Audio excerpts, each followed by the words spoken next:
The Newsroom, where untold story is revealed. Real friends or real people are those who stay with you in the most trying times, during hardship. Omukwano ogwannamaddala oba omutuufu ye muntu oyo abeera nawe mukadde yakazibwa ennyo ate era mukadde akasinga okuba ak'okusoomoozebwa. Oyo nno Robert Kyagulanyi Ssentamu Mitembo. His Excellency Robert Kyagulanyi Ssentamu Ebuvanjuba nebugwanjuba ewaka wasigala we wasinga. Beyond the Newsroom gwe mukutu ogukuleetera ekyo ekisinga katiranga naffe ng'oyita ku noti 771 44 53 ne noti 744 26 45 na bino bikulu tetulanga bafere tetulanga basawo ba kinnansi n'abagwa mu koowa eryo mwebale kutuwagira. Thank you. His Excellency Robert Kyagulanyi Ssentamu olunaku olwaleero kyakoze Nakawa atandikidde wa musajja mukulu Alex Waiswa Mufumbiro era ebigambo bibadde bingi omulungi angoberera era atulaba ku BTN Media Beyond the Newsroom. Njagala okubebaza n'okubategeeza nti kyemukola kya muwendo mungi nnyo nyini ddala okubanga mutulaba ate nga mutugoberera. Abatugoberedde ku Daily Exclusive live stream yaffe mwebale nnyo mwebalire ddala ate era tukyagendera ddala maaso n'okubanga tubaweereza mpaka omukulembeze watuuka emagere. Wabula njagala kuwa ate tutemeteme ku bino nga bwe bigenze maaso n'okubanga bitambula byonna olunaku luno olwaleero ate obirabe. Njagala kuwa ku butambi obw'enjawulo wano ne message y'omukulembeze Robert Kyagulanyi Ssentamu. Njagala okusaana obwombeefu bw'ekika ekyagulu video gimpere like bw'ogiwa like ejja kudduka emisinde mingi etuuka ekubulisa kino mwaso olw'okubanga agifuna ate era mu ngeri emu njagala okusaba gwatulaba twegatteko mu butongole subscribinga ku channel eno obeere ng'otwegattako mu butongole. Nze Deni BTN Media Beyond the Newsroom amakutu simakutu ogwokuwa ekyo nno ekisinga. Kusaba video gimpeleka like ate bw'onaagiwa like ejja tambulira ddala edduke. Sooka olabe katambi kano tulyoke tweyongereyo. Mickey Wine abadde ku stage ng'ayimba nti guno omwaka abaana balina engeri gye bakayimbye owuliriza.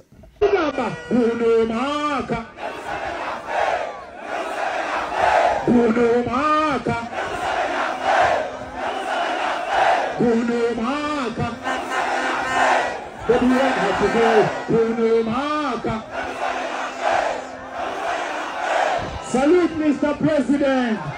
Abantu bebasalawo naki?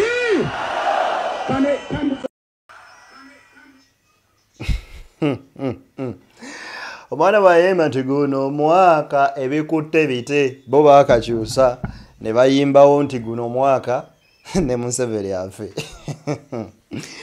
Kugambye ebigambo bibadde biwanvu olunaku olwaleero era bannansi bangi bakuŋŋaanya okubeera nga bawuliriza biki ebyo mukulembeze waabwe Robert Kyagulanyi Ssentamu Mitembo byabagamba. Ebigambo bibadde bingi naye waliwo kye bayita ekigambo mu bigambo. Robert Kyagulanyi Ssentamu atubuulidde omulamu omutuufu ogwa protest vote ate era kuteeka n'amakulu agali mu kumulonda ng'omukulembeze w'eggwanga lineno addako okubeera nga bulula bannansi mu bwavu ate ebyo ebimu ku ebyo byasinze okusimbako essira birabe. Bangi nnyo abali wano muli mabanja bangi essimu gy'okutte bakubanja ku ssimu gy'olina. Sokola okusalawo kwe tugenda okukola kukulu nnyo. Tetugenda kulonda bulonzi ba MP, tetugenda kulonda bulonzi ba meya, tetugenda kulonda bulonzi ba kansala, tugenda kulonda obukulembeze bwa Uganda empya. Era ffe aba National Unity Platform tetukkiririzamu tukkiriza nti okusookera ddala tulina okujjako nakyemalira Museveni ebitongole byonna bikola emirimu gyabyo. Poliisi ebeere ng'omulimu gwayo si kuba bantu wabula kuuma abantu n'ebyabwe. Amagye gabeere ng'omulimu gwayo si kulemesa bantu beesimbyewo. N'olunaku lwaleero si kyekikola mu Uganda. So njagala babulira baganda bange ti Museveni twamuwangula dda. Bwe biba byakulonda Museveni twamuwangula dda baganda bange. Museveni ekimuyimirizaawo be bano abantu bammanga. Museveni abamuyimirizaawo ye byabakama amubbira akalulu. Era nzize wano okubagamba nti essuubi lyaffe teriri mu byamabi by'abakama. Mwami by'abakama tomusubira tulangirira nga tetutaddeho embeera. mwami byabakama tomusuubira kukulangirira nga tetuteebereddemu oyono yensonga njagala mmanye nti eyo nsonga nti mwami byabakama temumusuubira kutulangirira era mwami byabakama tukimanyi teriyo kipya kigenda kubeera nga kikolebwa tetumusuubira kutulangirira nga tetutaddeewo mbeera essuubi lyange teriri mu byabakama wabula essuubi lyange lirimu mu abantu essuubi lyaffe liri mu Katonda nti bwe muba mwekutte ne muvaayo mwenna awamu ne mulwana kituufu obuwanguzi busobola okudda mu mikono gyammwe ne bwe kutaba kwerwanako nga bwe kyali wano ekawempe nti kaasukka obungi n'omubyandi byakalulu n'alemererwa olw'ensonga nti kiri kyali kyeyoleka kyokka nti omusajja kyakoze nga ate mwattu akikoze era ng'ensi yonna ekiraba butereevu nnyo nnyini ddala. Nze Deni tuli ku BTN Media Beyond the Newsroom gwe mukutu kwoli njagala kutwala butereevu nkuwe wano eno ebyo nno obiwulidde Ola His Excellence Robert Kyagulanyi Ssentamu njagala nkuwe katambi kano butya bwasiimye Alex Waiswa Mufumbiro ng'omusajja omugezigezi era omusajja omukujjukujju gwagamba nti ono abadde mpajirwa era akyali mpajirwaga nnyo mu kibiina kya National Unity Platform olw'emirimu egy'ettendo gy'agenda ate maaso n'okuba ng'akola wano nno Kyagulanyi wasinziridde n'okwebaza muganda we amanyikiddwa nga Kato olw'okuba nga ayimiridde mu space ate munnange mwe yeetaaga okuba ayimiridde mu space kusobola okulaba nga emirimu gino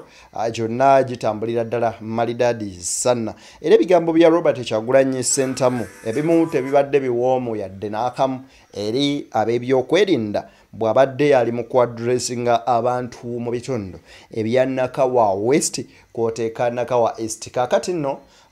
wenjogerera aba brokinze ekkubo era omukulu talina waita wabula kansooke nkuwe wano ku bigambo bya Alex Waiswa bya Kato muganda wa Alex Waiswa Mufumbiro then ate tweyongereyo nkuwe n'ebyomukulembeze Robert Kyagulanyi Ssentamu biki byayogedde olunaku luno olwaleero nsaba tukawo obudde ate tukawulirizeeko ko eddakiika nga emu wuliriza ebaza Mukama Katonda nti nno nsobodde okubeerawo nga kaboni kopi ya Waiswa bwe bazaala ku lunaku lwe lumu bwe bazaala mu lubuto lwe lumu n'embeera nga wendi okubeeramu mu abantu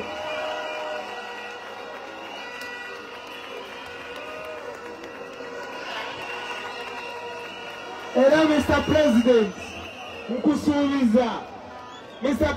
nkusuubiza paka nga ennaku z'omwezi 16 teriyo kupowa ku kya Waiswa paka nga afunye obwammeme bwa palamenti bwe Nakawa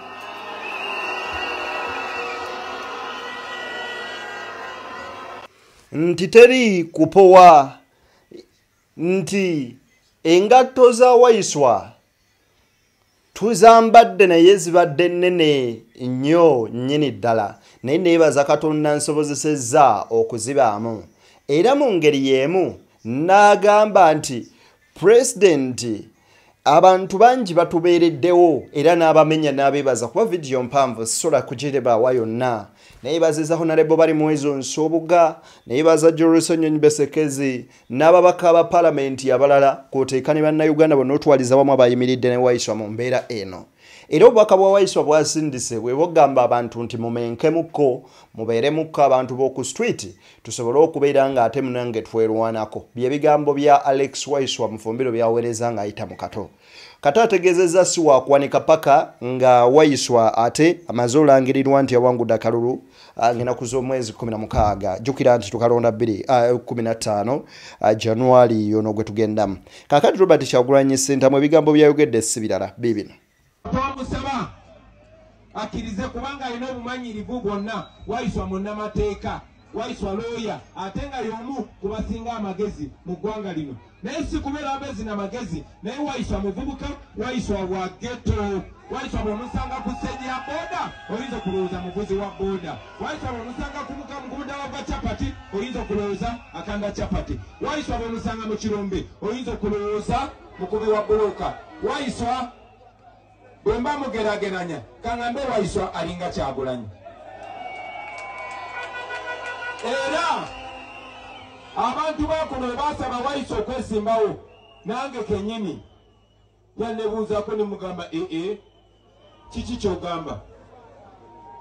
era ne muwa amaanyi naye ate bwe nabadde e Busoga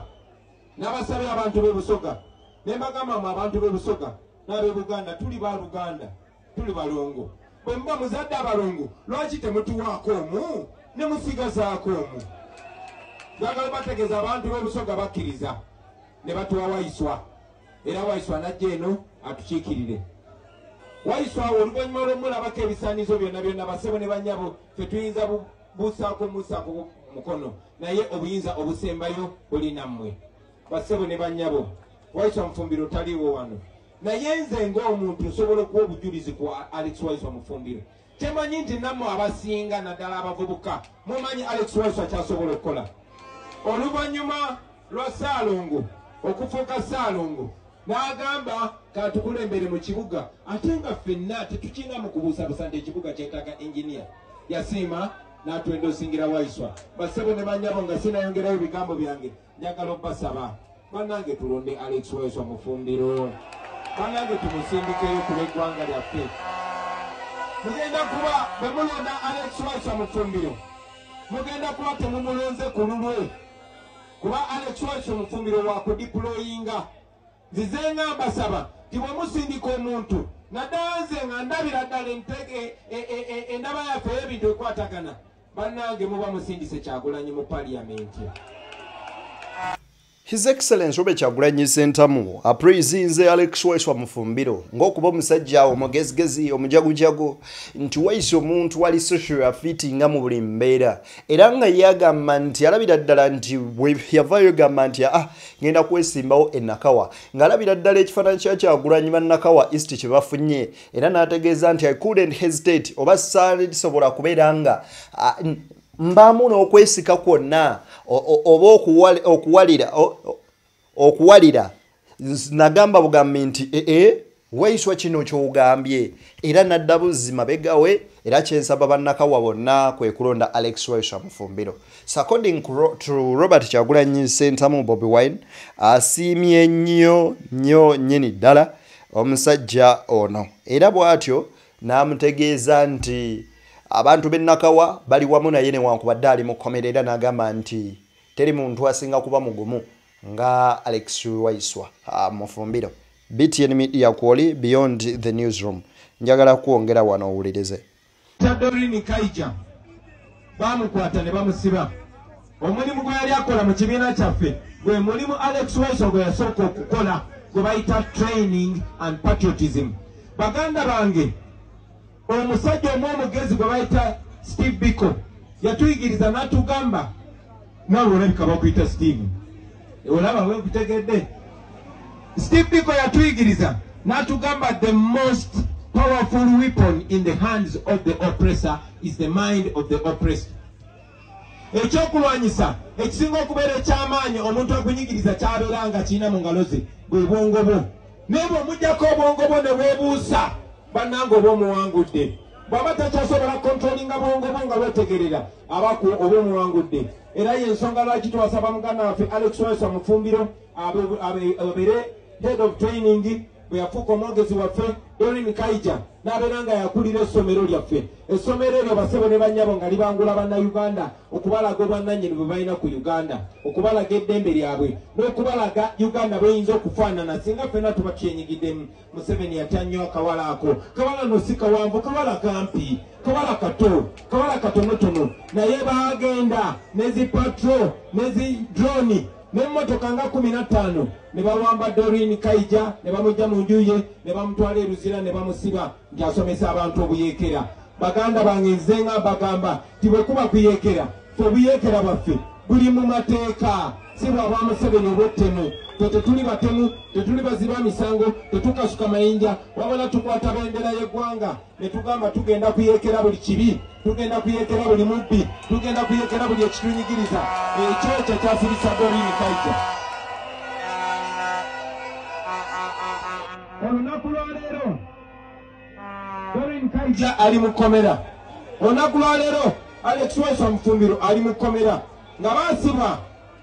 awatali musango gonna naye ekyo nze tekimpana kukimpasa nyumbuuza lwaki kubanga kituwadde omukisa okuteeka mu nkola kye tuyita protest vote. Okusinziira ku Robert Kyagulanyi Ssentamu agamba nti ekyo kyennyini kituwadde omukisa mu ngeri nti kituwadde omukisa okulaba ng'ate mwanattu ate tutuukiriza omutemwa omutuufu gwa protest vote. Ayogera ku mukyala Doreen Kaijo nonne yakwatibwa yakulira Nope School of Leadership wali eri Kamoocha. Omukyala ono aliruzira era y'omu ku abo be twalabye mu kkooti nga bateekawo kkuwembiri yabadde y'amaanyi ku lunaku lwali Lwakutaano. Kaakati n'ebyo byonna bwe yabadde bwe bityo Robert Kyagulanyi Ssentamu agamba nti oyo nno omukyala mpajiruwaga nnyo nnyini ddala mu kibiina kya NUP era n'abasaba n'abagamba nti bannange tuyimirire wamu tusobole okulaba ng'ate tutuukiriza kino protest vote gwe mulamwa gwe tulina okulaba ng'ate tutambulirako. Kyagulanyi takomye awo nno mwanattu asanyuse nnyo okulaba nga munywanyi we Nubian Lee ate yazzeeyo okwesiima nga mugamba nti gwe yandeeta mu bintu bino ate naawe n'otulekerera kaakati yessaawa ofuuke ensonga ey'enjawulo. Mutugoberera nga mulaba bye tukola. Omusajja ono nakinyumyako mu interview emu yabadde mukwano gwange ebbanga ddene naye nga ndeetera nnyo obuzibu kuba yanjubisa bw'alaba ekikyama agamba Bobby songayo omalako n'ensongayo okwesimbawo ku bubaka bwa parliament omusajja ono yeyanjubisa okwesimbawo ku bwa president omusajja ono yeyampa amaanyi naye ng'ogyeko n'ekyokumpa amaanyi buli muntu aba ne banne bwe mutuula ne mukubaganya ebirowoozo nga tebagamba bugambi yes naye ng'ekikyamu bakiraba nga kikyamu ne bagamba Mr. President tukuwa ekitiibwa naye wano tutambule bwetu ne bwetu ne bwetu ne bwetu basebo ne banyabo abadde nga Nubian Lee naye yali yatusala ensawo mbuuza nti atya Nubian yali yatusala ensawo ng'alinga Dani Magic nga bampa maanyi ne bakera ku macanga awandiise paper vote nampa ebirowoozo bya kabina enzija n'ebyogera mu bantu ne mugamba naye gwe Nubian asindika yonzeka lwaki nawe tojja ne tukulembera abantu guno mugembe gutulumu gwe gumu.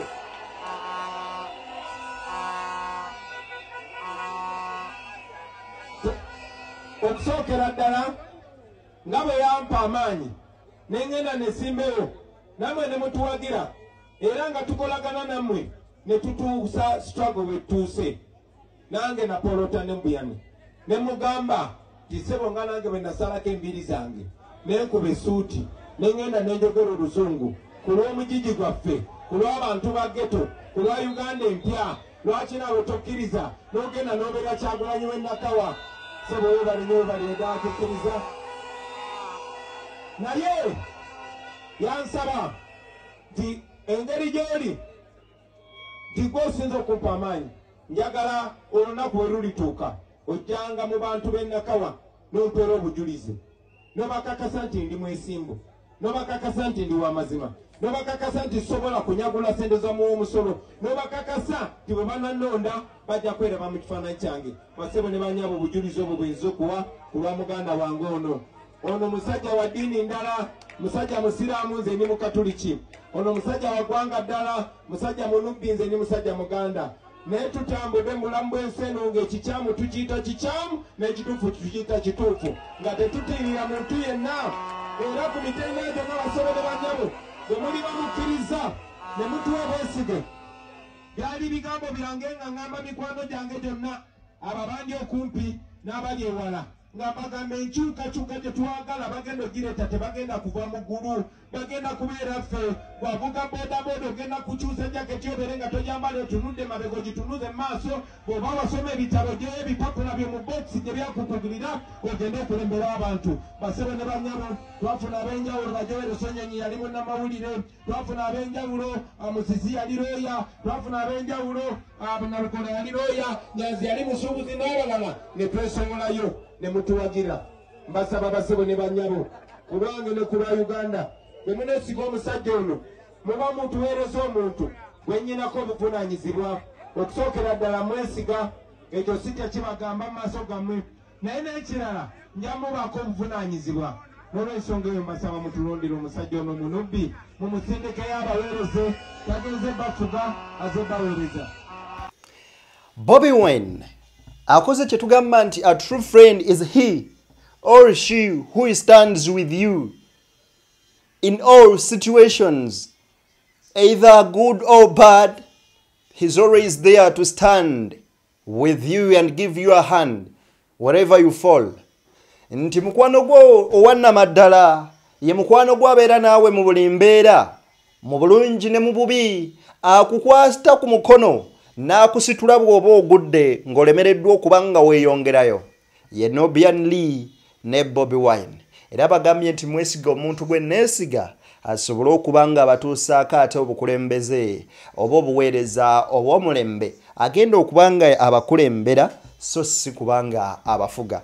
Bannaye byonna mubiwulidde, munzikirize tukomewo n'emboozi endala mpitirivu ze tukolako. Bobi Wine ku CNN, musajja mukulu amanyikiddwa nga Larry, munnamawulire akyasinze okubeera investigative journalist mu East Africa, era ng'akwata ekifo kya waggulu nnyo mu Africa waneeno, avuddeyo butereevu n'abaako byakola. Lwaki? Asisinkanye Bobi Wine, era ngenda kukubuulira biki bye boogeddeko munnamawulire ono wa CNN. Biki ebibadde ku CNN mbikuleetedde. BTN Media Beyond the Newsroom, gwe mukutu kuolinze ddeni nkomawo nabyo.